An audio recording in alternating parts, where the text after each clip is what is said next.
Hello, welcome back to Positively Ernest. I'm Gary Takesian, your guide as we delve into the timeless wisdom of Dr. Ernest Holmes, founder of the Science of Mind philosophy, and how we can apply his teachings to our daily lives.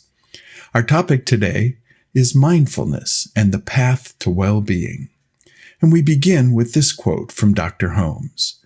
There, through the door of our own thought, we enter into the universal consciousness. Consciousness is this stage on which the drama of life unfolds. It is the very essence of our daily experience. It allows us to perceive the world, to process information, and to generate our thoughts and emotions. Yet, this continual awareness can often be hijacked by the constant stream of thoughts and distractions that bombard us on a daily basis. This is where mindfulness steps in. Acting as a spotlight within consciousness, it directs our attention and fosters a deeper connection with the present moment. And mindfulness is not simply being aware. It's a deliberate act of paying attention in a non-judgmental way. It's about observing our thoughts, feelings, and bodily sensations without getting too caught up in them. By focusing our attention, mindfulness allows us to step back from the whirlwind of our mind and to experience life with greater clarity. It's a shift in perspective that offers a multitude of benefits for our emotional and physical well-being. On an emotional level, mindfulness helps us develop a healthy relationship with our thoughts and feelings.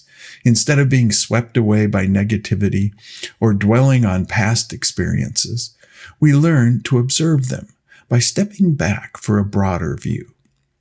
This allows us to respond to situations with greater choice and control, thereby reducing stress and anxiety. Mindfulness also benefits our physical well-being. By focusing on bodily sensations like our breath or even just the weight of our feet on the ground, we become more attuned to our physical needs. This can lead to healthier habits, such as mindful eating, as we learn to distinguish between genuine hunger and emotional cravings. Mindfulness practices have even been shown to help reduce blood pressure, improve sleep quality, and for some folks, it can even help alleviate chronic pain. So, how do we learn to practice mindfulness? One way I have found helpful is through the spiritual practice of meditation. Dr. Holmes wrote of this, "Our consciousness expands through meditation and contemplation, through the conscious communion with the invisible, and through our intuition, which serves as the voice of spirit within us." Now, meditation comes in many forms that often begin with the quieting of our stream of thoughts and can range from clearing out the mind of all thoughts to focusing on a specific idea or even repeating a mantra, a phrase of special meaning to us.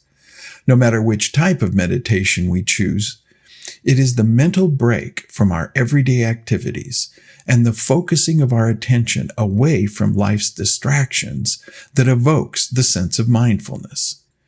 It helps us to become fully conscious in the present moment and frees us from rehashing the past or fretting over the future, if only for a brief period of time. I know that in my everyday life, one of the great distractions I can easily fall victim to is what's become known as shiny object syndrome. Yes, it's that thing that captures my attention away from whatever I'm working on. And I notice it especially on YouTube when I search for a video to help with something. You know, that list of videos on the right side, the ones that YouTube knows that we would be interested in. Yeah, well, for me, those can be some of the shiniest of objects. And without a sense of mindfulness, I'd be off on video adventures so captivating that I may not even remember what I went looking for in the first place. So for me, the practice of mindfulness is more than just awareness. It's a deliberate exercise in learning to become fully conscious in the present moment. Because, after all, the present moment is really all that we have. As the spiritual writer and teacher Eckhart Tolle reminds us, nothing happened in the past, it happened in a present moment. Nothing will happen in the future. It will happen in a present moment. I like to think of it this way. The past is but a memory, and the future lives in our imagination.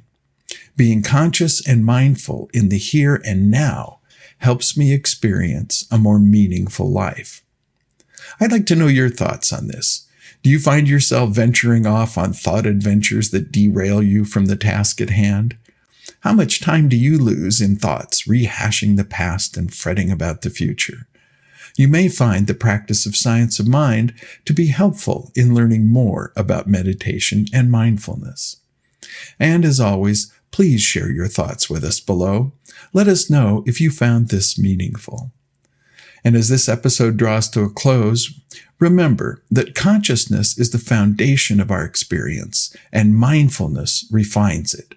By directing our attention to what's going on in the present moment, mindfulness allows us to navigate the complexities of life with greater clarity, resilience, and well-being. And that brings us to the end of this episode. So we'll see you next time when we once again draw on the insights from the writings of Dr. Ernest Holmes.